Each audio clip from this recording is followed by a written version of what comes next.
Shri Radhe everyone, कैसे हो आप सब। सबसे पहले तो आप सभी को धनतेरस की बहुत बहुत बधाई। मैं आपके लिए लेके आई हूँ धनतेरस की डिटेल वीडियो।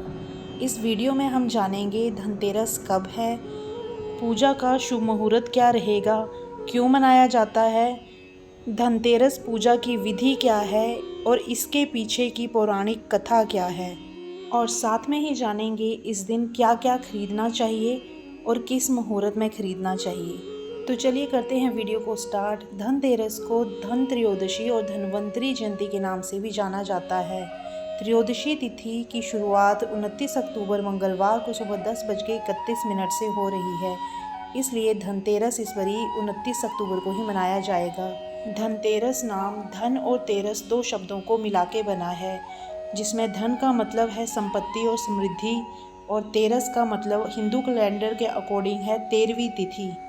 धनतेरस के दिन भगवान धन्वंतरी, धन के देवता कुबेर और माता लक्ष्मी जी की पूजा की जाती है। धनतेरस की पूजा हमेशा शाम के टाइम प्रदोष काल में की जाती है। पूजा का शुभ मुहूर्त रहेगा 29 अक्टूबर को शाम 6:31 से लेके रात 8:31 तक, यानी पूजा के लिए कुल मिलाकर 1 घंटा 42 मिनट का समय है। धनतेरस के दिन प्रदोष व्रत भी रखा जाता है, जिसमें भगवान शिव की पूजा आराधना की जाती है। और कुछ जगह पे तो शाम को यमराज को प्रसन्न करने के लिए दीपदान करने की भी परंपरा है। ऐसी मान्यता है कि ऐसे करने से परिवार में कभी किसी की अकाल मृत्यु नहीं होती। इंडिया में दिवाली 5 दिन पहले से शुरू हो जाती है और 5 दिवसीय दीपावली का पहला दिन होता है धनतेरस। इस दिन सोना, चांदी, मिट्टी के बर्तन, कोई भी वाहन, घर या भूमि खरीदना बहुत ही शुभ माना जाता है। ऐसी मान्यता है कि इस दिन खरीदारी करने से 13 गुना लाभ प्राप्त होता है। धनतेरस पर हम खरीदारी 29 अक्टूबर को सुबह 10:34 से लेकर रात तक कर सकते हैं। इस साल धनतेरस पर 100 साल बाद त्रिग्रही योग यानी त्रिपुष्कर योग बन रहा है। त्रिपुष्कर योग का समय सुबह 6:31 से सुबह 10:31 तक रहेगा। ऐसे में खरीदारी और पूजा करने का विशेष लाभ माना जाता है। आइए अब धनतेरस की कथा के बारे में जानते हैं। पौराणिक कथा के अनुसार एक बार भगवान विष्णु मृत्युलोक अर्थात पृथ्वी की तरफ आ रहे थे। तभी माता लक्ष्मी ने उनके साथ चलने का आग्रह किया। भगवान विष्णु ने कहा, अगर जैसा मैं कहूँगा वैसा आप मान जाओगी तो आप मेरे साथ चल सकती हैं। माता लक्ष्मी तुरंत मान गईं। कुछ देर बाद एक जगह पर रुककर भगवान विष्णु ने लक्ष्मी जी से कहा, जब तक मैं ना कहूँ आप यहीं पे रहना। ऐसा कहने के बाद भगवान विष्णु दक्षिण दिशा की तरफ चले गए। माता लक्ष्मी के मन में जिज्ञासा हुई कि आखिर दक्षिण दिशा की तरफ ऐसा क्या है, वो मुझे क्यों नहीं लेके गए। लक्ष्मी जी से रहा नहीं गया और वह भगवान विष्णु के पीछे पीछे चल दी। आगे माता को सरसों के खेत दिखे, जहाँ उन्होंने सरसों के फूल से श्रृंगार किया और आगे जाकर गन्ने के खेत में गन्ना तोड़कर चूसने लगी। इतने में भगवान विष्णु भी आ गए और माता को ऐसे देखकर नाराज़ हो गए। नाराज़ भगवान विष्णु ने कहा, मैंने आपको मना किया था, फिर भी आप मेरे पीछे पीछे आ गई, इसलिए मैं आपको श्राप देता हूँ कि 12 वर्षों तक आपको किसान के घर में सेवा करनी पड़ेगी। ऐसा कहकर भगवान विष्णु क्षीर सागर में चले गए। तब लक्ष्मी जी भी किसान के घर पर रहने लग गईं। एक दिन देवी ने किसान की पत्नी से कहा, तुम सुबह उठकर स्नान आदि कर देवी लक्ष्मी की पूजा करो और फिर रसोई बनाना। ऐसा करने से तुम जो मांगोगी तुम्हें वो मिलेगा। किसान की पत्नी ने वैसा ही किया और ऐसा करने से पूजा के प्रभाव और माँ की कृपा से किसान का घर धन धान्य रत्न और आभूषणों से भर गया। फिर 12 वर्ष बाद जब भगवान विष्णु आए तो किसान ने माता लक्ष्मी को जाने से मना कर दिया। भगवान विष्णु बोले, तुम इसे नहीं रोक सकते, ये बहुत ही चंचला हैं। किसान अपने हठ पर अड़ा रहा और माता लक्ष्मी को जाने से इनकार करता रहा। फिर माता लक्ष्मी ने उसे बोला, अगर तुम चाहते हो कि मैं हमेशा तुम्हारे घर में वास करूं, तो जैसा मैं चाहती हूं और कहती हूं वैसा तुम करो।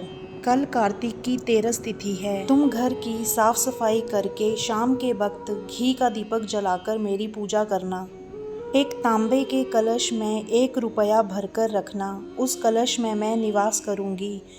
इस एक दिन की पूजा से मैं साल भर तुम्हारे घर से जाऊँगी नहीं। अगले ही दिन किसान ने लक्ष्मी जी के कहे मुताबिक वैसा ही किया और किसान का घर धन धान्य से भरा रहा। इसी मान्यता की वजह से हर साल कार्तिक मास की 13वीं तिथि को धनतेरस के रूप में मनाया जाता है और माता लक्ष्मी की पूजा की जाती है। अब आइए जानते हैं कि पूजा की विधि क्या रहेगी, धनतेरस की पूजा कैसे की जाती है। धनतेरस के दिन सुबह जल्दी उठ के स्नान आदि करके सबसे पहले तो स्वच्छ वस्त्र धारण करें। इसके बाद मंदिर की साफ सफाई करके सूर्यदेव को जल अर्पित करें। चौकी पे लाल या पीले रंग का वस्त्र बिछाएं।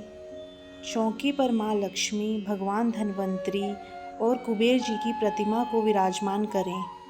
कहा जाता है इस दिन भगवान धन्वंतरी समुद्र से कलश लेकर प्रकट हुए थे, इसलिए इस दिन बर्तन खरीदने की भी परंपरा है।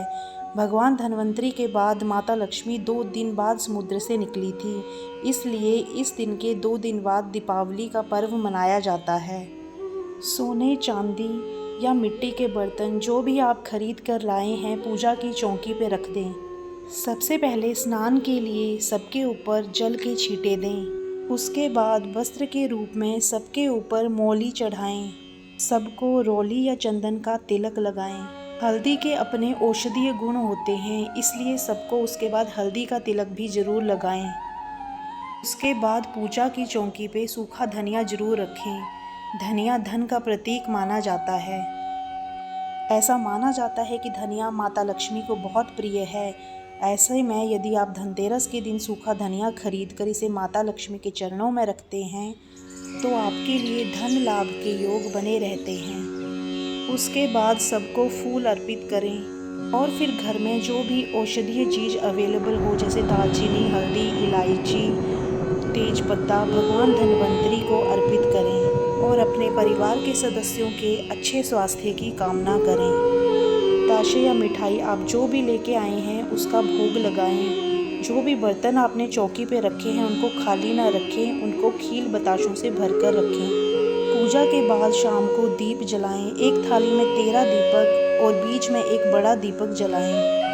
फिर हाथ में फूल, चांदी का सिक्का या कोई भी सिक्का लेकर कथा जरूर सुनें। उसके बाद आरती करें। धनतेरस के दिन शाम को भगवान धन्वंतरी जी की आरती की जाती है। इस दिन घर के मुख्य द्वार पर चौमुखी दीपक जलाया जाता है। धार्मिक मान्यताओं के अनुसार साल में एक बार धनतेरस के दिन सरसों के तेल में रुई की बाती डालकर दक्षिण दिशा में आटे का दीप जलाने से यमराज प्रसन्न होते हैं और घर में सुख शांति और आरोग्यता का वरदान देते हैं। घर में दीपक जलाने से माता लक्ष्मी भी प्रसन्न होती हैं और घर में सकारात्मक ऊर्जा का वास होता है। कुबेर जी के मंत्र ओम ह्रीम कुबेराय नमः का 108 बार जाप जरूर करें और धन्वंतरी स्तोत्र का पाठ करें। अपनी श्रद्धा के अनुसार दान करें। ऐसा करने से धन लाभ के योग बने रहते हैं। फ्रेंड्स, वीडियो अगर अच्छी लगी हो तो लाइक, शेयर और सब्सक्राइब करना ना भूलें। जय श्री राधे।